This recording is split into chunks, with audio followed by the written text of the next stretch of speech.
Hi hello welcome to டோரிஸ்கோ. இன்றைக்கி நம்ம என்ன பார்க்க போகிறோம் அப்படின்னா, பருப்பு பொடி செய்கிறத பற்றி தான் பார்க்க போகிறோம்.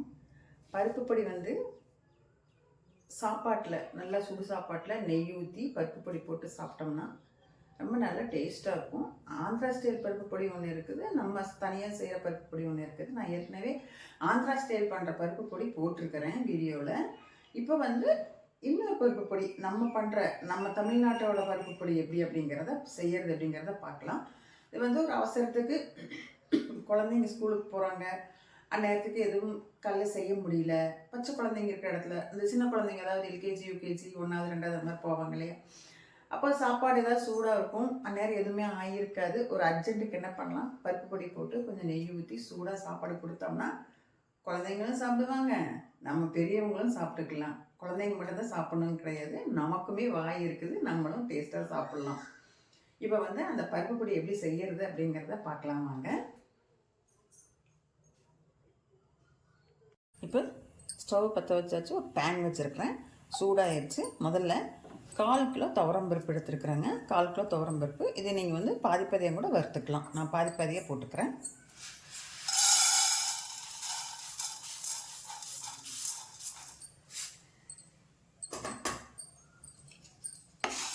நல்லா வறுக்கும்.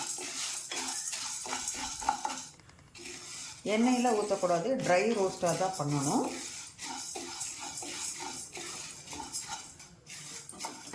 பருப்பு பொடி எப்படி கலர் மாறி இருக்குதுன்னு பாருங்கள். கலர் மாறி இருக்குது பார்த்தீங்களா, மஞ்சள் கலர்லேருந்து அப்படியே லைட் ப்ரௌன் கலருக்கு வந்துடுச்சு இல்லையா. இப்படி இருக்கும்போது எடுத்து நான் இப்போ ஃபஸ்ட்டு பேட்ச் 2 பாதியாக பிரிச்சிருந்தேன் இல்லையா, இப்போ நான் இதை எடுத்துடுறேன். ஃபஸ்ட்டு பேட்ச் எடுத்து போட்டேன், வேறு தட்டத்தில் மாற்றிட்டேன். இப்போ 2வது இதையுமே அதே மாதிரி நல்லா வறுத்துக்கிறேன் ட்ரை ரோஸ்ட்டாக.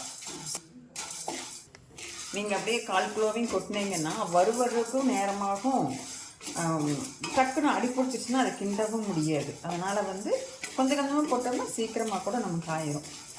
1/4 கிலோவையும் அப்படியே ஒன்றா போட்டால் மேலும் மேலும் இருக்கும், கிளறி விடும்போதுக்கும் கொஞ்சம் சிரமமாகவும் இருக்கும், இதாகவும் இருக்கும். ஏன்னா அதில் பாத்திரமெல்லாம் சின்ன பாத்திரமாக இருக்கு இல்லையா, அதனால். செகண்ட் பேட்ச் இதையும் வறுத்தாச்சு. இப்போ எடுத்து கொட்டிடுறேன். இதெல்லாம் வறுக்கறதுக்கு இப்போ இது 1/4 கிலோவே நான் வறுக்கறதுக்கு எனக்கு எவ்வளோ நிமிஷம் ஆகிருக்குதுன்னா ஒரு 7 நிமிஷம் 8 நிமிஷம் ஆயிருக்கு. அடுத்தது 200 கிராம் கடலப்பருப்பு, அதுலேயும் நான் பாதி போட்டுக்கிறேன். முதல்ல துவரம்பருப்பு 1/4 கிலோ போட்டிருந்தேன், இப்போது 200 கிராம் கடலப்பருப்பு போடுறேன். அதில் 100 கிராம் பாதியாக வறுக்கிறேன்.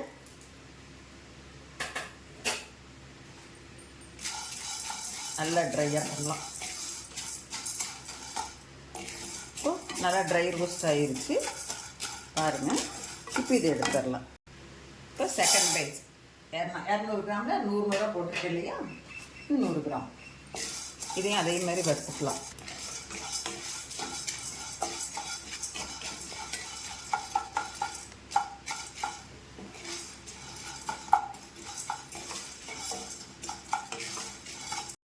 கடலப்பருப்பு வறுபட்டுருக்கு, அதிலே நான் ஒரு 8 வரமிளகா போட்டிருக்கிறேன்.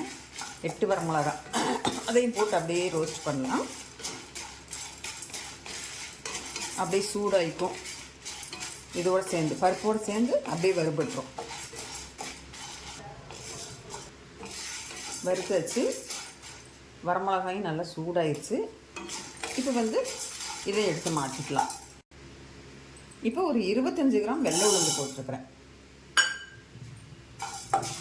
ஃபஸ்ட்டு 1/4 கிலோ துவரம்பருப்பு போட்டேன், வறுத்தாச்சு. அடுத்தது கடலப்பருப்பு 200 கிராம் போட்டேன், அதையும் வறுத்து எடுத்தாச்சு. இப்போது பருப்பில் உளுந்தம்பருப்பு ஒரு 25 கிராம் வறுத்துட்ருக்குறேன்.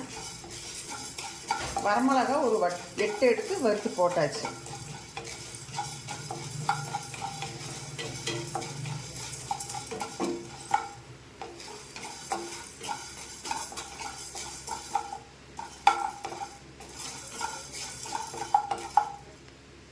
உளுந்து நல்லா வறுபட்டுருச்சுங்க பாருங்கள், கலர் மாறி இருக்குது பார்த்தீங்களா. இப்போ இதை எடுத்து போட்டுலாம் மாற்றிக்கலாம் இன்னொரு பாத்திரத்தில். எப்படி வறுபட்டுருக்குதுன்னு பாருங்கள்.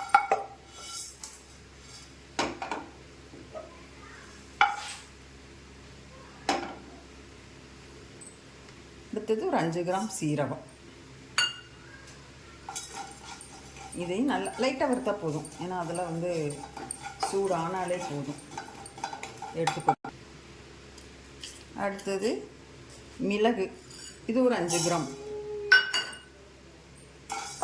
இதையும் வறுத்து கொட்டிக்கலாம்.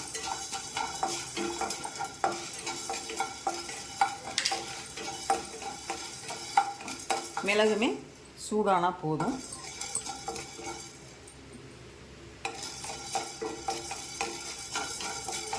அதை எடுத்து போட்டுக்கலாம். மிளகு அந்த ஸ்மெல்லு, காஞ்ச ஸ்மெல், அந்த காட்டு வந்த உடனே எடுத்து போட்டுடலாம். காட்டு வருது. இதையும் எடுத்து இன்னொன்றில் மாற்றி. இப்போ ஒரு 5 கிராம் கருவேப்பிலை, பச்சை கருவேப்பிலை, இதையும் வறுத்துடலாம்.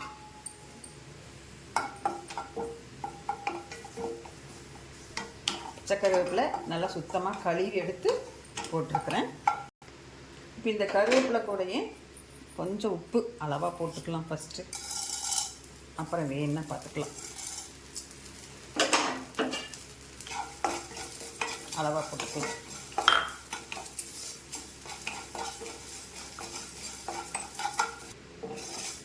கருவேப்பிலை மொறுமொறுன்னு ஆயிடுச்சு பாருங்க. இப்போ மொறுமொறுன்னு ஆயிடுச்சா? இப்போது இதை வந்து நம்ம எடுத்துடலாம். உடையுதா கருவேப்பிலை? இந்த ஸ்டேஜில் இப்போ நம்ம எடுத்து மாற்றிக்கலாம்.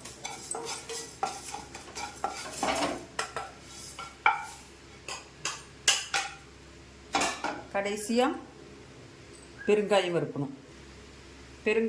பெருங்காயம் வந்து 5 கிராம் எடுத்துருக்கிறேன்.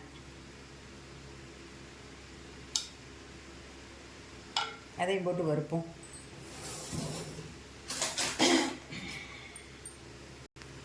பெருங்காயத்தை நல்லா வறுத்துடுவோம்.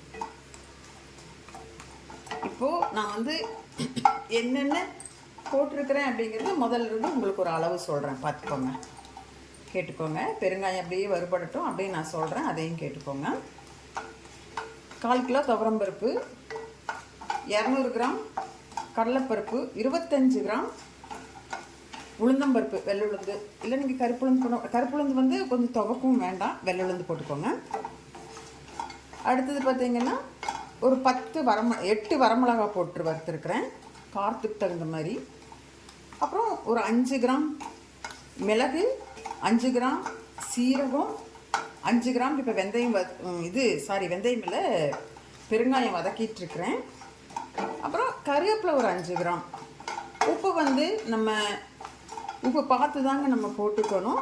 குறைஞ்சது ஒரு 30லேருந்து 40 கிராம் போட்டுக்கோங்க. ஆனால் அளவாக முதல்ல போடாமல் அதுக்கப்புறம் மிக்சியில் அரைப்பீங்க இல்லையா, அரைச்சிட்டா பத்தலைன்னா கூட கொஞ்சம் போட்டுக்கோங்க. இப்போ இந்த பெருங்காயத்தை வதக்கியாச்சுன்னா அவ்வளோதாங்க பருப்பு பொடிக்கு. இப்போ இதெல்லாம் போட்டு வறுத்தெடுத்து ஆற வச்சுருவோம்.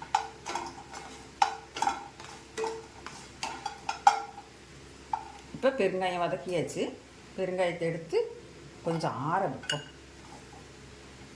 ஆறட்டும். இப்போ வறுத்து வச்சதெல்லாம் நல்லா ஆறிடுச்சு. இதை வந்து இப்போ நம்ம ஒரு மிக்ஸி ஜாரில் போட்டு பொடி பண்ணலாம்.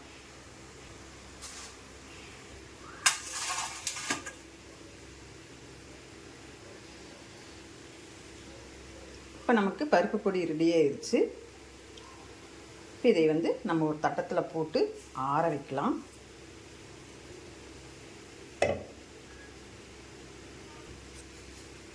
இப்போ இது நல்லா ஆற வச்சு ஒரு ஏர்டைட் கண்டெய்னரில் போட்டு நீங்கள் மூடி வச்சுக்கலாம். தேவைப்படும் போது எடுத்து சாப்பாட்டில் போட்டு, சுடு சாப்பாட்டில் போட்டு நெய் ஊற்றி பருப்பு பொடியும் போட்டு சாப்பிட்டிங்கன்னா நல்லா அருமையாக இருக்கும். சின்னவங்கலேருந்து பெரியவங்க வரைக்கும் எல்லாருமே சாப்பிட்லாம். நீங்களும் இந்த மாதிரி செஞ்சு பாருங்கள். செஞ்சு பார்த்துட்டு எப்படி இருக்குன்னு கமெண்ட் பண்ணி சொல்லுங்கள். வேறு ஏதாவது சொல்லணுன்னாலும் கமெண்டில் சொல்லுங்கள். வேறு ஏதாவது பொடி, வேறு ஏதாவது குழம்பு அந்த மாதிரி ஏதாவது வச்சு போடணும் அப்படின்னு சொன்னால் கூட நான் வந்து இந்த வீடியோ எடுத்து போடுறேங்க. வீடியோ பிடிச்சிருந்ததுன்னா லைக் பண்ணுங்கள், ஷேர் பண்ணுங்கள். அப்படியே கௌரிஸ்கோம் சேனலை சப்ஸ்கிரைப் பண்ணிவிட்டு பாருங்கள்.